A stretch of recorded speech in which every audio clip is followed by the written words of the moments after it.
Good afternoon. This is John Richardson speaking with you from Toronto, Canada. Today is the first day of December 2022. My God, another year is almost past us. And this is one more of my ongoing series of podcasts for the American Expat Financial News Journal, who frequently writes about all issues affecting Americans abroad. And there is no greater issue, I think, affecting Americans abroad than the overall regulatory regime, which includes taxation and more. And it is my distinct honor, privilege, and I'm really looking forward to this. My guest today is Rebecca Lammers, who is an American who is, I believe, from Ohio.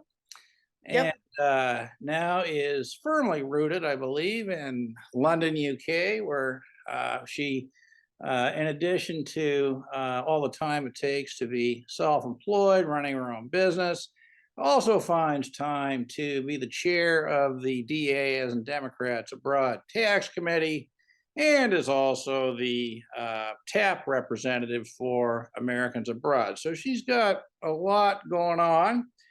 And I'm actually thinking about this, Rebecca. I think we first met, it's been a few years anyway, 2019 or something like that. It was definitely pre-COVID, so yes. Definitely pre-COVID. And I think it'd be great. I mean, Rebecca's got a pretty good social media presence, but I don't think too many people really know much about Rebecca particularly. So, Rebecca, how does somebody go from growing up in Ohio to full-time thinking about the taxation and regulation of Americans abroad? That's a leap that I think nobody could have imagined. How much time do you have? Okay, so how did I get abroad, basically? So yeah, I grew up in a suburb of Columbus, Ohio. I went to college in Wisconsin, and then I did a year abroad. So I did a semester in Ecuador, and then I did a semester in London. And I really liked London, where when I was looking at master's programs, I applied to master's programs in the US and also the UK. And I just happened to have gotten into both the ones in the UK, and I didn't get into any of the ones in the US. So I was like, I guess I'm going back to the UK. So I flew over and have lived here for it's been 16 years now. And so my master's is in music business management, and my business is in the music industry, in a kind of general sense in social media. So thank you for complimenting me on my social media presence. I do that professionally, although I do it professionally for other people. So I guess my kind of tax focused Twitter account is one of the first personal branded ones that I've been working on. So yeah, so I mean, basically I wasn't very politically aware until 2016. I think I was probably one of the few people that was able to vote both in the UK's Brexit referendum, and in the same year it was the big presidential election. Both times I voted, it did not go the way that I voted and the way that I wanted things to go. So at the beginning of 2017, I was like, oh, okay, I need to do something here. I need to get involved, because clearly something is going wrong with the world. We have entered a parallel universe without even realizing it. So I started going to events with Democrats Abroad here in London, and got to know some of the leaders and what was going on. And I went to one of my first meetings was actually Democrats Abroad UK Women's Caucus meeting, and there were probably about, I don't know, like 30 women there, and we just kind of, it was in like the upstairs of a pub, And we went around the room and everybody was asked to share like their top 3 issues that they cared about. And I said the first thing that I said was tax, and literally nobody else said tax. And I was just like, what what? What's going on here? Like, I thought this is what you guys do. And then afterwards, the leader of the group came up to me and she was just like, "Oh yeah, we have a group of people who are working on the tax issues for Americans abroad. Let me connect you." And then they connected to me to um Carmela and Polche, who was the chair at the time, and other various leaders that I within Democrats abroad that I started talking to. Um, and then I basically kind of like begged Carmelan to let me onto the team. And so I kind of started helping out in my spare time with like different social media stuff and communications things that are my strengths, and helped out a little bit here and there with some of the surveys and the reports and things like that.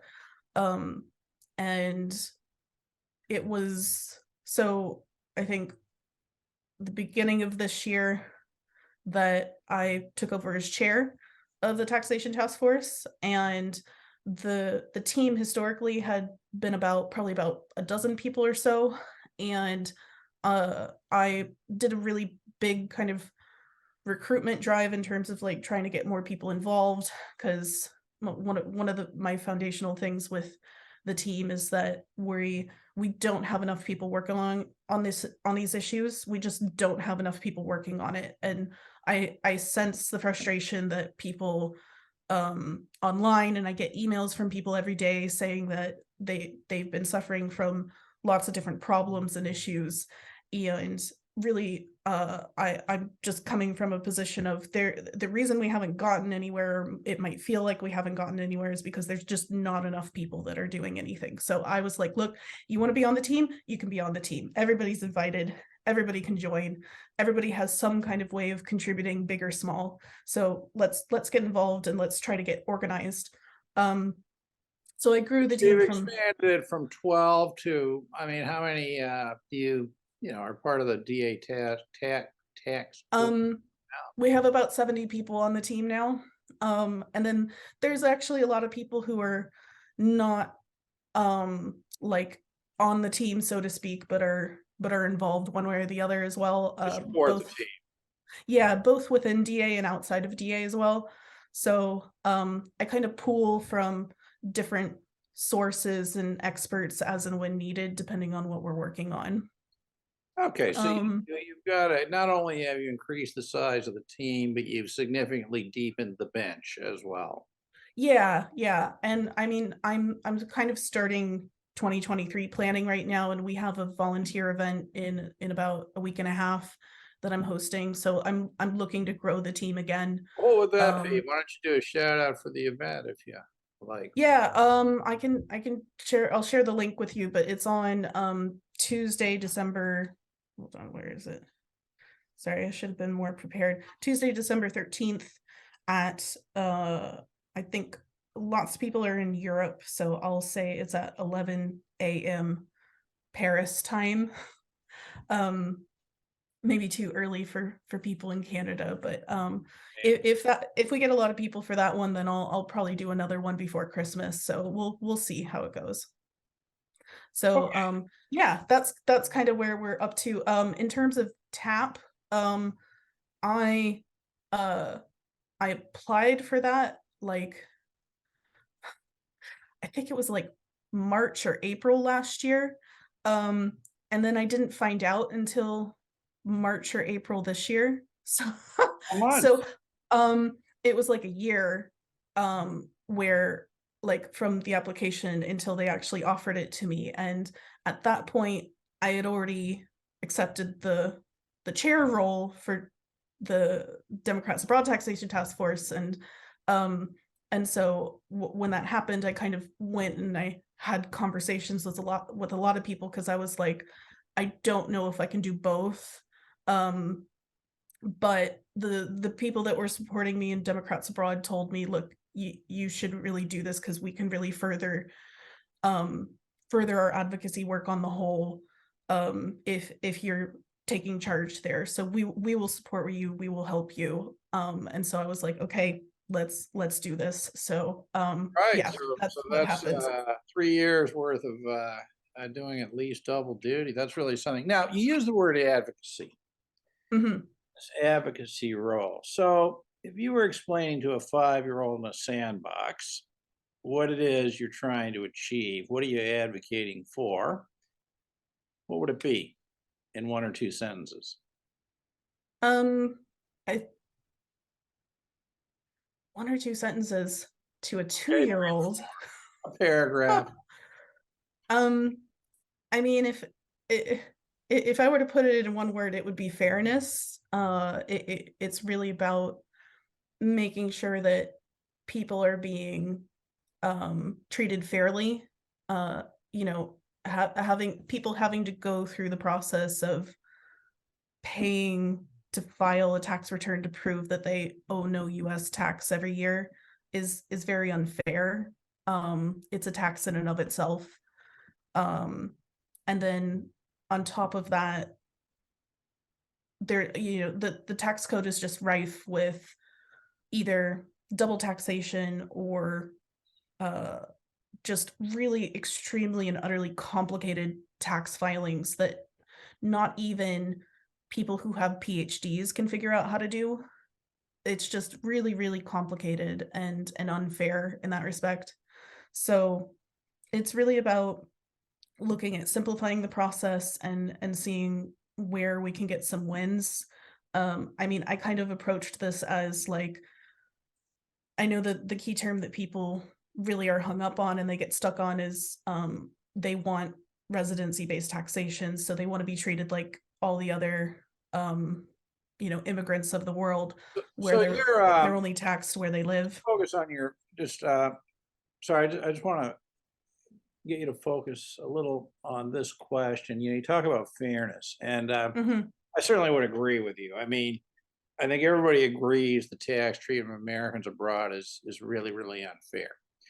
Um, we could look at it in terms of unfairness. They're subject to it at all.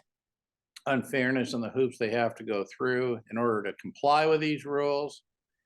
Unfairness in the sense that, and you make this point, I think, somewhere in your report, which we'll get to in a minute, but unfairness in that Americans abroad, I think you would agree with this. I don't want to put words in your mouth, but are really subject to a more punitive kind of tax system than resident Americans. You would agree with that? Well, Americans abroad are subject to the same penalties as Americans in the US. I mean, there isn't really a difference in that respect. It's just that the fact that we live abroad and we have to comply with FBAR and FATCA filings makes it much more difficult for us because more of us are subject to potential penalties. So, And the reason um, for that is, I think, largely that the things that are foreign to the U.S. are local to Americans abroad. yeah, yeah. And then there's the fairness, and this comes through in your report as well. Isn't it unfair that of all the nationalities in the world, say living in the city of London, of which they're probably all represented, where you are, uh, Mhm. only Americans have to deal with this, and the rules, in a sense, put them at a competitive disadvantage in many ways. Right? Would you agree with that? Yeah, yeah. And I don't know if you want to elaborate. So, I mean, it seems to me like we got like, whether you look upside down, sideways, diagonally, the left to the right, to the north, to the south, seems as though there's unfairness baked into this. Yeah, I think ultimately it's about who wrote those laws initially. So you look at the kind of people who are working in Congress. I mean, there is no denying that the people that live in DC and work on the Hill are very, very hardworking individuals. But you ask how many of those people are have a passport, I think you'll find that people who are working in particular on tax legislation they may not even have a passport. They may not have ever been abroad. It's very hard for them to even to begin to consider, or they just don't even think about the impact of some of the tax laws that they're drafting. They're only thinking about Americans in the US. They're not thinking about Americans abroad. Do they even know that US has citizenship-based taxation, meaning that Americans abroad are subject to the internal? Do they even know this? Um, the ones that are really well versed in international tax is what they would call it, are the ones that uh haven't really studied international tax. I don't think they really know that there is any other kind of way of doing taxation. They just don't have that knowledge because I think, when you're in it, it's very hard for you to get any kind of distance to be able to look at things from a high level overview. They haven't been abroad. They don't know any other way of living. So how are they even supposed to be able to begin to conceive a different way of doing things if they've only ever done things one way? So it can be a real shock to the system when we go in and we sit down and we talk to them. A lot of congressional staff have never, like, they admit they've never even heard about our issues before we went in and did a meeting. We did our door knock back in June, and we did a week, and we did I don't know, we did at least 30 meetings in person. And then we ended up doing a number of, they're called virtual meetings, over the following 2 weeks, because at that point they actually weren't doing very many in person. Like they still have COVID protocols in place in DC. So it can be very difficult to actually arrange, like lots of offices are still not doing face-to-face meetings, which I personally think has a big impact in terms of the effectiveness of our advocacy. Like it can be very different sitting in the room with somebody and being able to read them in terms of how they're reacting, how they're gauging. A lot of people, we can do Zoom calls, and we do Zoom calls when we're speaking to congressional staff, but it's really hard to kind of read people on a Zoom call, and they can be a lot more guarded, and it can be very difficult to try to get the sympathy that we're looking for and to motivate them to want to take the next step in order to help us. Because you have to keep in mind that we're basically asking the government, this is how they're going to view it. We're basically asking the government to not tax us. That's how they're looking at it. Like, I'm not saying that's the way it is, but that's how they're looking at it. So we're basically asking them to give us a discount, essentially. So it is a very hard ask. It is a very, very, very Well, it's hard a ask hard when you thing go in. in a limited amount of time. Yeah, and we only get half-an-hour meetings Yeah, too. so that's a bit of a problem. Now, again, I'm well aware that you've been doing these door knocks for years, but for listeners, could you just go into a little more depth of what it is you do once a year? Sure. So basically it's where you reach out to the different offices and you say, "Hi, we would like to meet." The Sometimes we'll get a member of Congress themselves, but more often than not, we end up speaking with the person who is in charge of tax legislation, tax policy in that office. It could be like if you look at the structure of every single office in the House in particular, every member of Congress is allocated a certain amount of budget for hiring. And so they'll have anywhere from, like, I don't know, some offices have like a dozen people, some have 20. On the Senate side, they have much bigger staff. Um, so like if it's somebody who is on, for example, the Ways and Means Committee, which is the tax writing committee in the House, they may have more staff that cover tax because they're on that committee. Whereas if you're talking to somebody who doesn't cover tax or is not on the tax writing committee, or doesn't have an interest in it, they might have one person in the office who has like a number of different policy areas that they cover, and then tax is one of them. It's So not. they're It's not not the spending strict. all of their It's not time the on strict. tax. Yeah. Yeah, so they're not experts on tax. And then you have to keep in mind that's not even the member, that's the member of staff that's working for the member.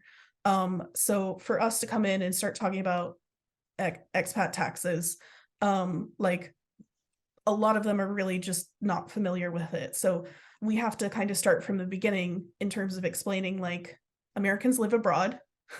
There are 9 million Americans living abroad.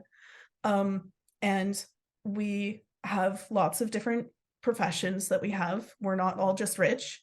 Um, Actually, and most Americans abroad, I don't think come anywhere near being rich. That's my impression. yeah, no, we're just like, basically it's about kind of relating and saying, look, we are just like Americans in the US. Um, and we vote based on the last place that we live in. A lot of members of Congress don't even really think about their constituents abroad because, to be honest, they don't hear from us. Um, but at the same time, it is very difficult to contact members of Congress. It's not like we're in the US and you can call the local office or you can go to their local office, because all members of Congress have an office in DC as well as in their district or in their state.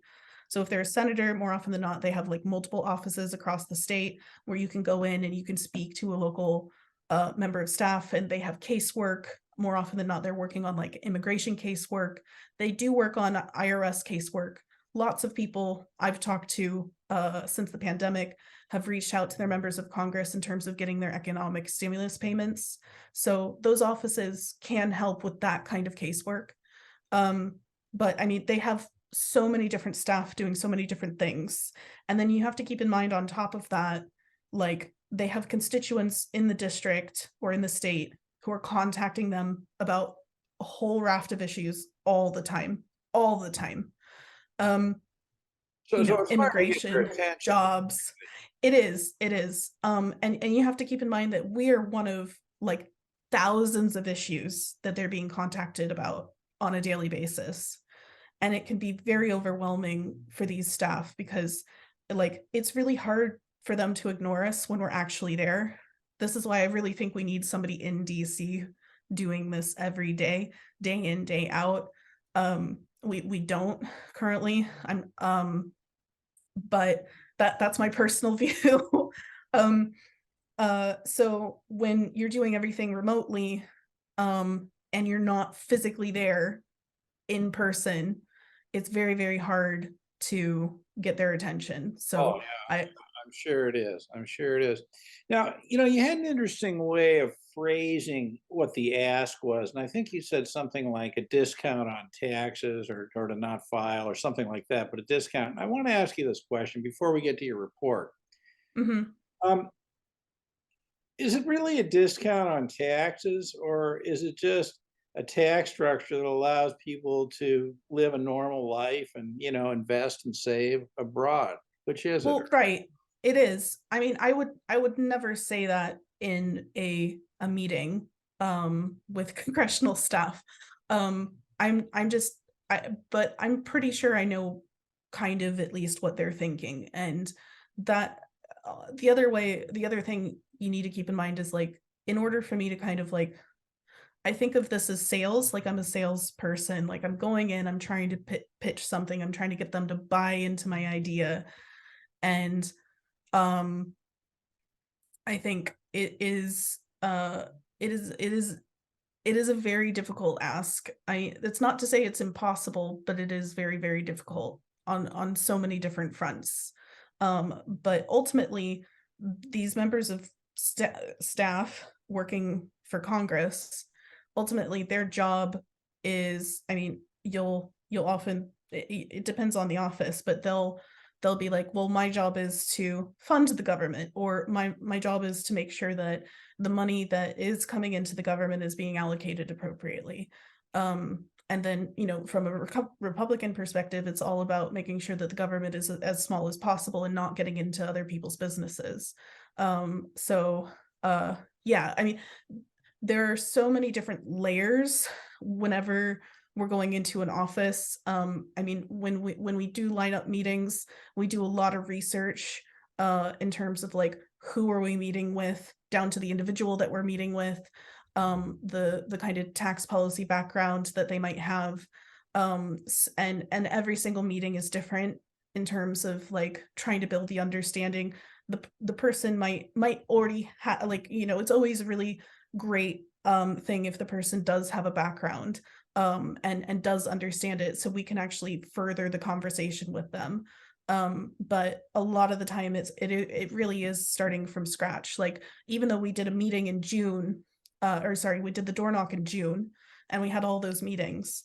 And then yesterday I emailed out to all of those contacts that we made. Like, a good percentage of those contacts are now gone. Like, they have moved on, they've changed jobs. There's a lot of turnover in the House in particular.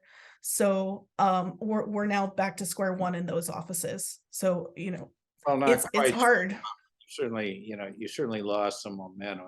I can understand that. Okay.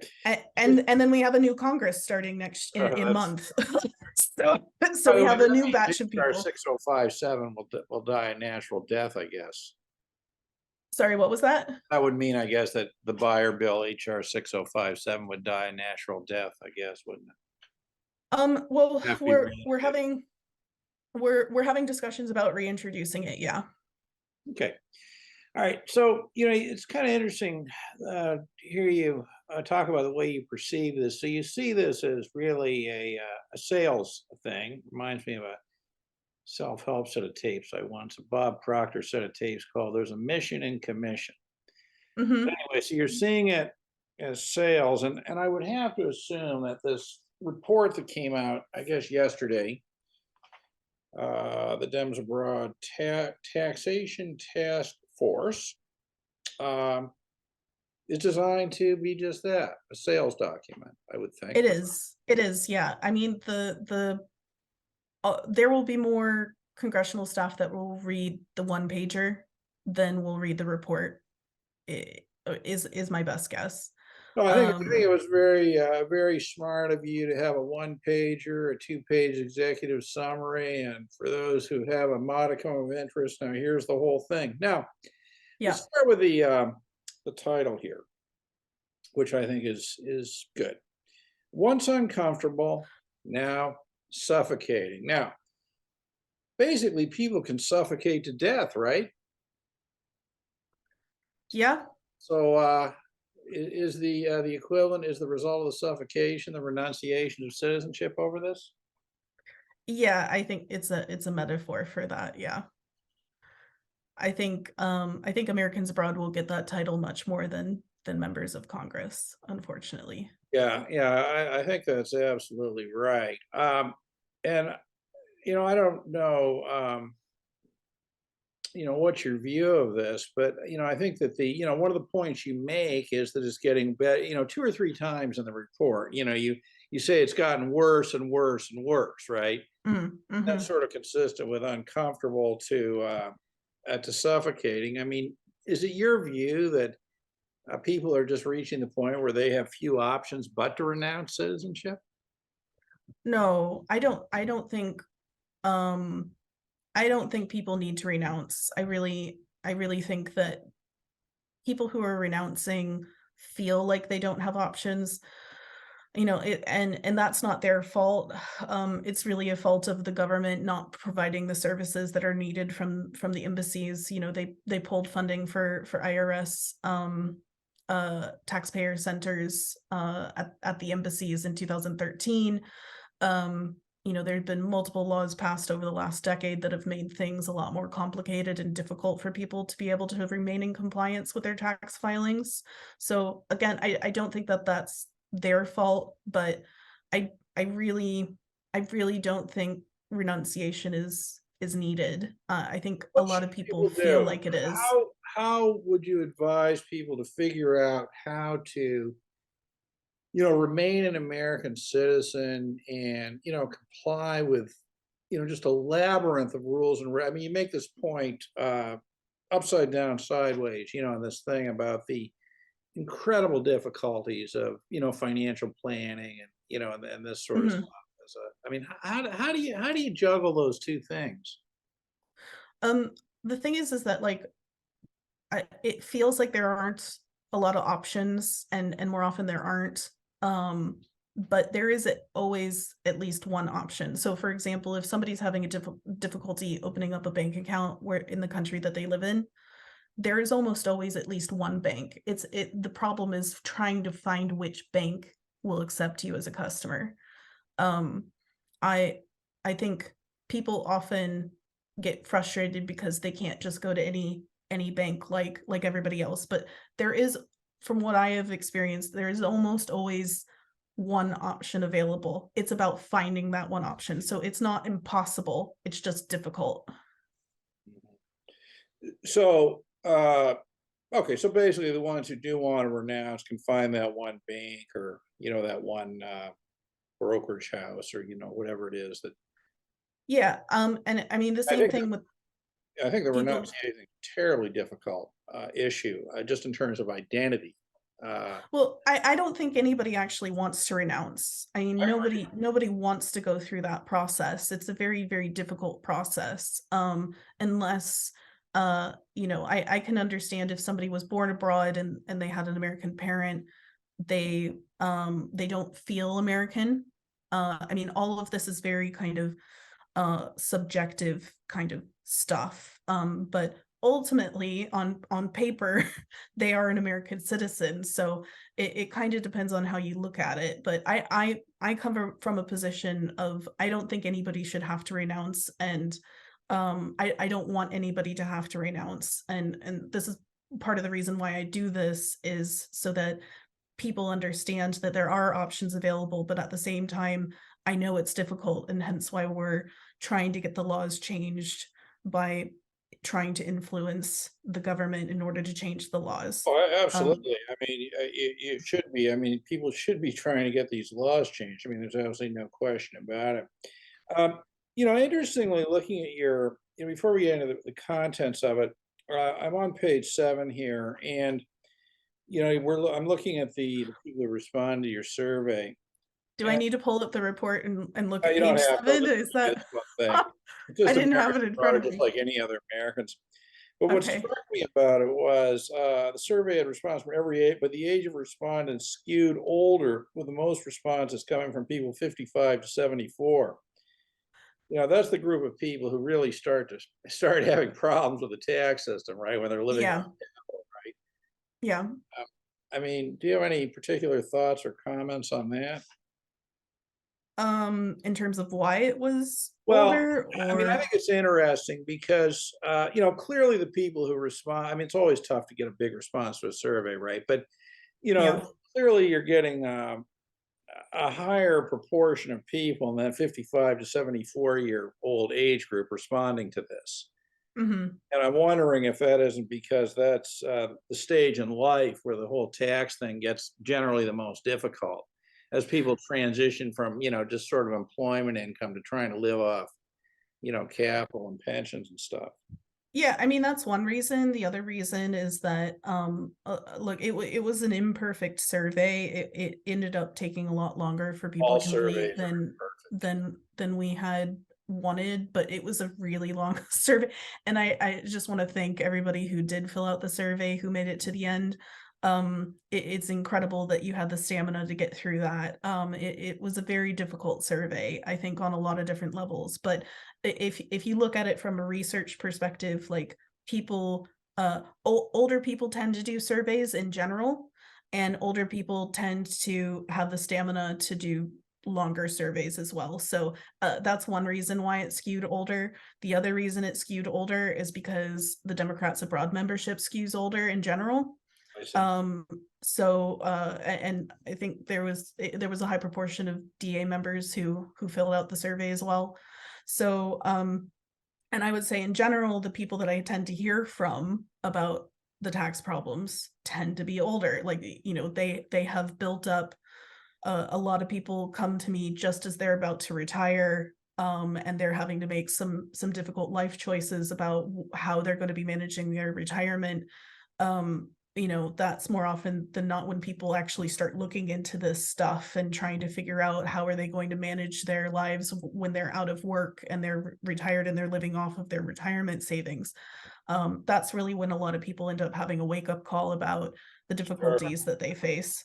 Absolutely. So, yeah, I mean, there's a few different reasons why, but those are some of them. I'm sure there are others that I'm missing too. Oh yeah, yeah. So anyway, I mean, it's a very, very interesting report, and obviously, I recommend it to everybody. What strikes me about it, though, is that it is. It seems to me to be, you know, yeah, it includes stuff about the tax system, right? But it seems to me to be sort of a collage of all of the various problems, that people experience one way or the other from this this sort of US extraterritorial regulatory regime that is made up of tax and, the whole F-bar thing is not tax, but people think of it as tax. And, Mm, I think one might argue that FATCA is not about tax, but about, reporting, etc. right. It's a whole, list of problems here. Um, they do all link back though to the notion that the US regulates US citizens living outside the United States. Mhm. um, so I mean, if the US did not regulate its citizens outside the United States, right, in terms of taxation or whatever, then presumably all these problems would go away, right, with the possible exception of the F-bar. I don't know. That's I can't I can't predict the future, nor can I, you know, say Well, what a hypothetical could there's a be. banking access issue because, they don't want to get involved with US citizens because of the tax regime. Uh, Yeah. I mean that the you know, the- FATCA is a different law from the tax. I mean, unless whenever they do pass any kind of tax legislation that has to change the residency requirement for taxation of American citizens, and they include something on FATCA or they include something on FBAR. It's I mean, from my experience this year, the government views FBAR and FATCA as two completely separate. And they are technically they're two completely separate entities. They're two completely separate laws. When we talk to members of Congress or staff, they're only interested in talking about FBAR or they're only interested in talking about FATCA. I mean, that doesn't even factor in about simplifying filing or even eliminating filing. Like they're just in their minds, they're that's an totally interesting different. point you make. That is a very interesting point because if we look at, I mean, I would agree with you that as irritating as FATCA and FBAR are, they don't generate tax, right? And frankly, there aren't very difficult, forms to, complete, etc. So, that's not a tax issue. But interestingly, from the point of view of the banks who won't open accounts, it is a tax issue because it's related to US tax compliance. And, from the point of view of the government, who knows?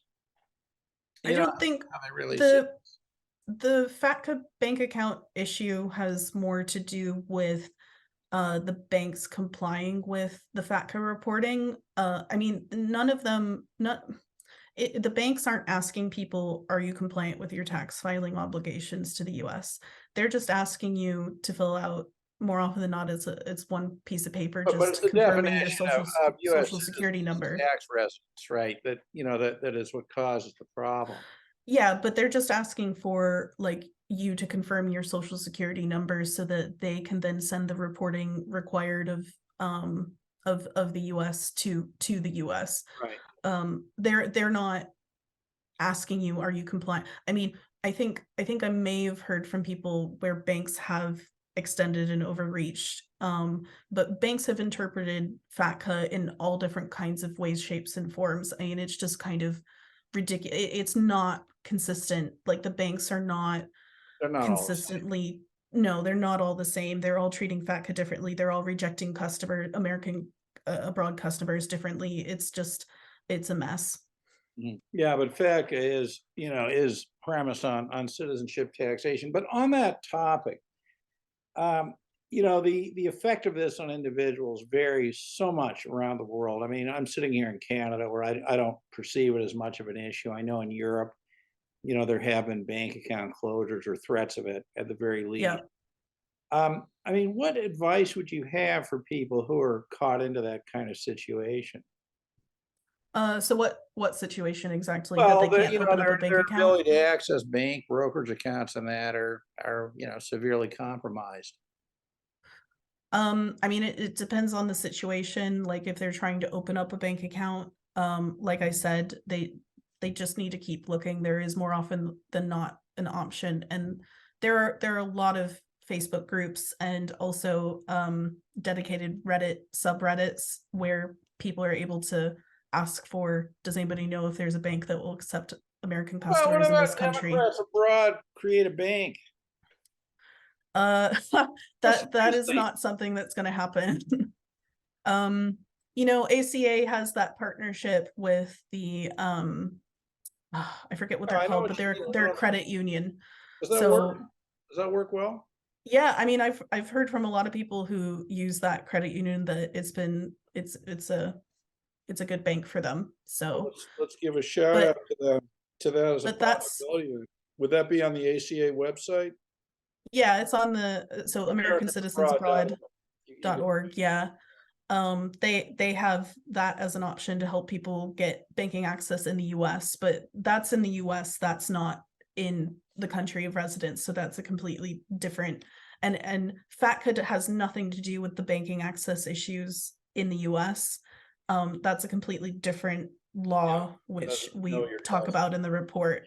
Because I don't think a lot of people really realize that there is a difference. And again, this is where there's a difference in terms of how Congress thinks about this, because if we go in to a meeting and talk to Congress about FATCA, they're not going to be thinking about banking access with Americans abroad to access a bank account in the US because that's covered under the FAST Act.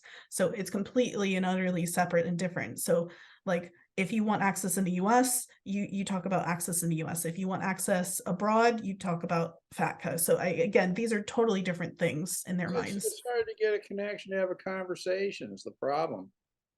You have so little time and there's not a common starting ground and they don't understand what you're talking about anyway. I mean, some offices are much better on these issues. There are a lot of members of Congress who actually lived abroad themselves, so they tend to be a lot more sympathetic, and their staff tend to be more helpful. But the problem is that the way that Congress is structured, you have Richard Neal is the chair of the Ways and Means Committee.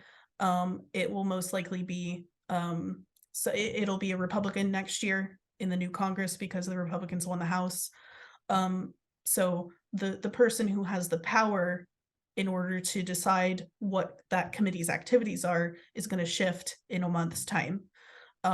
So given that there's an election every 2 years for the House, it makes it very difficult. I mean, it's miraculous that they pass anything at all. This is why whenever when That they is when true. That is true.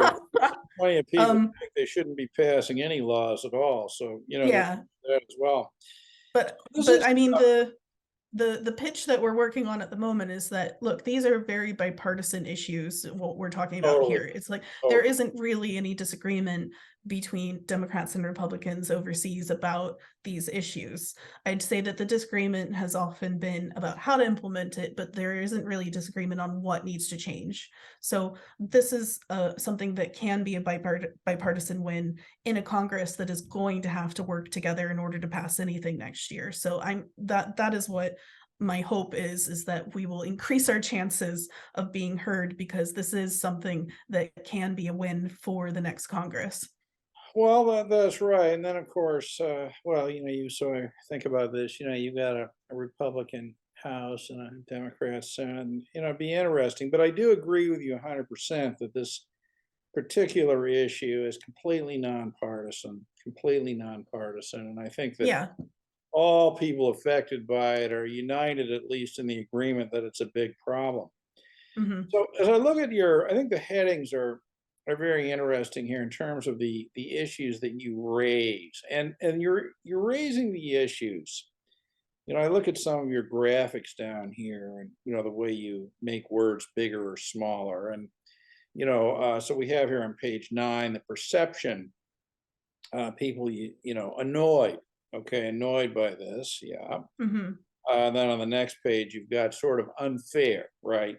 So the unfairness of the thing. Now, um, and then you talk about this in the context of a whole pile of different areas. I think to some extent the fact of having to file a tax return at all, but if you do, the complexity of it, the cost. You talk about the bank account lockout issue. You talk about the inconsistency in receiving economic stimulus payments. You talk about how to get these child tax credits, you have to live in the United States for 6 months of the year, and of course, people don't.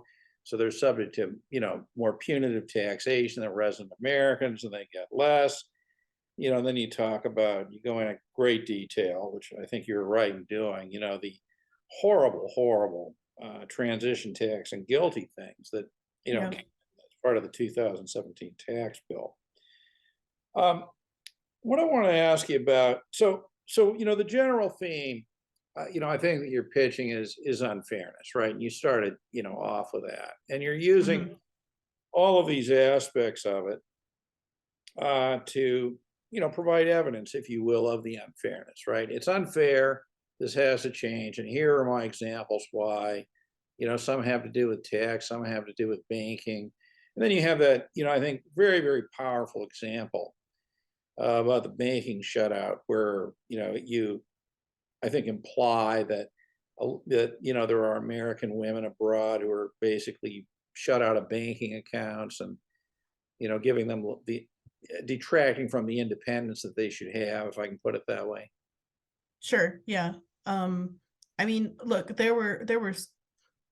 this report is a summary of the just under 7,000 responses that we got. It is an attempt to try to distill the information down um, into a way that can be understood by anybody, basically. Um, especially What especially was Congress. Mark Twain's great line about congressmen? Something like, "If I were an idiot or if I were a congressman, but I repeat myself." I don't know about a quote from Mark Twain. Yeah, Mark Twain, congressman. But Check it out. yeah. But I mean, given that we know how much capacity these members of Congress have, like that's why the one pager is so essential. And then on top of that, if they have the time to read the report, it's really about really trying to demonstrate like how complex it is, but explain it in as simple way as possible. Like that was really kind of the goal. And also I get so many people coming to me saying, "Oh, I've had this happen. I don't know why." And the report is an attempt to try to clarify why it's happening. I know I just to kind of John, you kind of I feel like you're kind of doomsdaying the report Not because at all. it's difficult, it's difficult, it's difficult.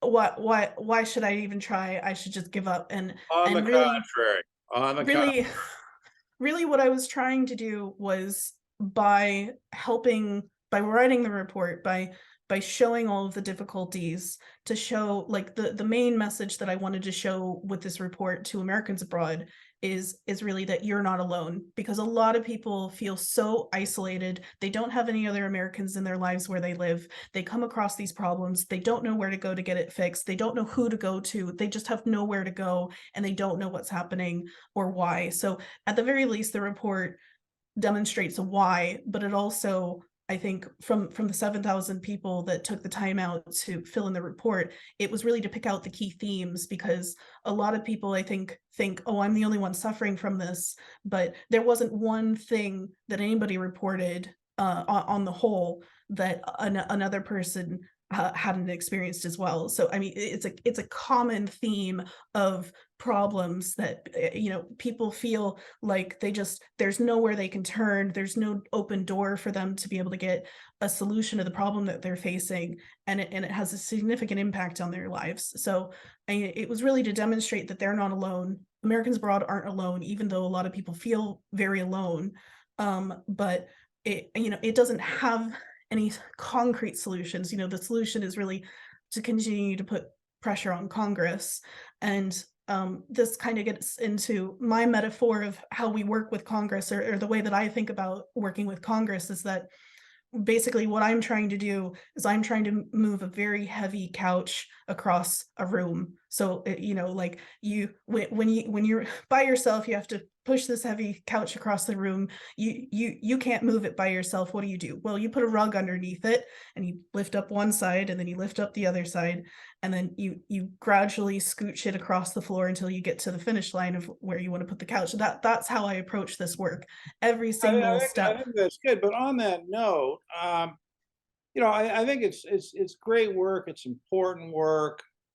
But let me ask you, how should people use this work to get the legislative change? How should Yeah, I mean, so we're currently running a campaign on, so in the launch, we also are asking people to share the report with their members of Congress. And I think I've gotten a lot of emails from people over the last day or so who have been kind of confused. And I've actually been asking people to call their members of Congress office and get the name of the member of staff in charge of tax and get their email address and then email that individual the report.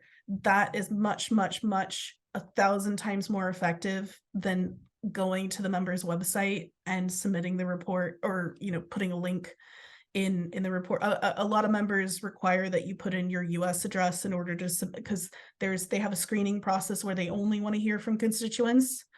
And they do that because they get so overwhelmed with messages all the time, and ultimately they're there to serve the constituents, the people that they represent in their district or state. So that's why they do that, is to kind of funnel out the noise and just listen to the people that they're representing. But I know a lot of people don't like making phone calls, and I know it can be expensive to call the US, but it literally only takes 2 minutes a lot of the time in order to call the members of Congress office and get the name of the person. And they're all very friendly. Anyway, there's instructions on the website. And the people that have done it so far, I mean, we got an email from somebody who participated in the campaign, and the tax staffer actually replied back, and they said, "Thank you so much for sharing this. I'm going to add this to the members' briefing material for the beginning of next year." Oh my God. excellent. And I did that with my member of Congress, where I asked, "Can you please add this to the briefing material for next year?" And because I've built a relationship with my House members, tax staffer for a few years now, they said that they're going to do the same. So I mean, you cannot ask for a better result than that. Like, if they reply back and they do that. So that's what we're trying to do. We're trying to, one step at a time, get this issue on their radar, and adding this to the briefing material at the beginning of the next Congress is an ideal scenario, so that when we do our door knock next year, we're not going in and having to explain from scratch. That the member and also the tax staffer in that office has already been briefed on this material, so we can actually further the conversation. Oh, So I think that that's an excellent use. So I mean, you're kind of, you're articulating two or three different ways it can be used. I mean, the pre-education, if you will, for the door knock, certainly the bonding, if you will, the growth of the, what really needs to be, I think, a movement, a commitment on the part of Americans abroad to get this stuff changed. mhm. I mean, I absolutely agree with you that that is a major problem. And finally, I think on the, making it clear what the issues are, and to some extent the language of the problem. Um, before we just wrap this up on the language, I just want, I'm looking at the end of the executive summary, but you repeat this throughout, basically, where you say legislative action, so this is the goal, or a goal, Mhm. the end game. Legislative action is required to remedy most of these issues, which includes but is not limited to taxing based on residency and source, exempting Americans abroad from FATCA, and reviewing past and ongoing legislation to ensure no further unintended consequences. Mhm. Okay, and so you've got that. You have the three different things: the one pager, the executive, and the whole thing. And that theme repeats itself throughout. Um, Anything you want to add to that, or is that the message you're kind of honing for this, or? Yeah, I mean, like anybody, I would say everybody should read the report. Everybody should share the report with anybody that they think would be interested in it, About or sharing it with um, people they know in the United States. um, yeah, yeah, they can share it with people in the United States too. And I would say if you know anybody who is like a journalist, share it with share it with journalists, share it with academics that work in this space as well. I'm trying to get more kind of concrete feedback from academics in the US who work on tax policy in order to try to get a better view, because a lot of them have worked in Congress, and so they'll know a little bit more about the what we're trying to accomplish. But yeah, I mean, share it with anybody. Share share it with non-American citizens. Share it with everybody. Share it That with everybody. it's with Well, everybody. I actually think that it's good. It's easy to read. Okay, which is Yeah, and that is not accident. Okay, I mean it's hard to get this stuff. I think in simple prose, and I think you've done a good job on that. So yeah. And yeah, I mean, just to say, it wasn't just me that wrote the report. when This I is a say you, lot I of mean people. the whole group. Uh, Yeah, I mean there were a lot of people who contributed, but I mean the simplification of the writing is me in terms of trying to distill the information down. This is my sales pitch, right? Like you're not going to buy something you don't understand what it is, you know. Um so it's very much about distilling the information down as much as possible so that people can understand Well, what it Rebecca, I is. think you've done a very, very good job here in making it clear that there's a problem. Okay. Yeah. That's Yeah, kind of thank the you. first step. Yes. Okay. That, yeah, Yeah, we got a problem. Because, I mean, if you can't clear that first step, nobody's going to read any further. That's for sure. Okay. right. And the other part is, I mean, I really intentionally took some of those quotes from the survey to pull on people's heartstrings, because people are not going to be, especially Congress is not going to care unless they're not going to, sorry, let me rephrase, they're not going to do anything unless they care. And so those quotes were to give the report more color and background in terms of trying to compel them to take action, because again, it's very hard to get somebody to buy a discount. So I'm sorry to say that, but that's kind of the view. That's kind of what we're pitching. So it's not impossible, but it is difficult. Well, what do they say in the Marines? The difficult we do today, the impossible may take a bit longer.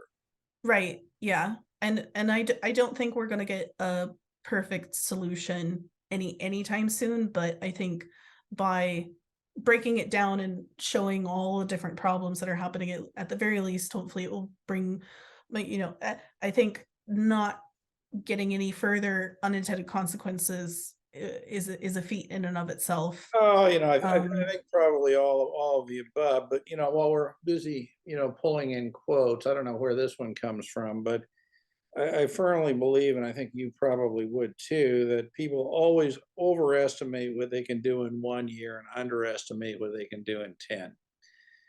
And this is a long-term project, and yeah, people need to be, I think, conscripted into this yeah. as a cause. All right. Well, this has been a great discussion, and why not, in closing, invite you to give a couple messages, one to Congress and one to Americans abroad. I'd be thrilled if anybody from Congress would be watching this by the end. But yes, please read the report and please share it with your member and include it in the materials for briefing them for next year. And obviously, if anybody is interested in introducing any kind of legislation in order to assist with any of these issues, my door is open. I'm very happy to help with that.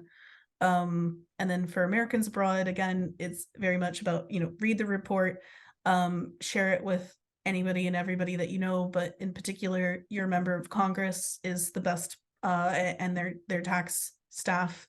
So please call their office, get their email address and send it to the actual person in the office in charge of tax legislation. That is going to be the most effective person that you can share this with. But you can also share it with journalists or, anybody else that you want to. That is awesome. Anybody and everybody. And I will add one, please appreciate the importance of this work and the time that it took. And I'm sure anybody and everybody listening would join me in thanking Rebecca and the rest of the people who participated in this for this great work. So thank you very much, Rebecca. Yeah, thank you. Thank you to everybody that helps with it. There were a lot of people involved. So yeah, and thanks for everybody who is going to take the time to read it. Oh, and finally, and they find it. What's the website where they get it? Is it? It's democratsabroad.org/ I think it's report _ hold on, let me just double check that.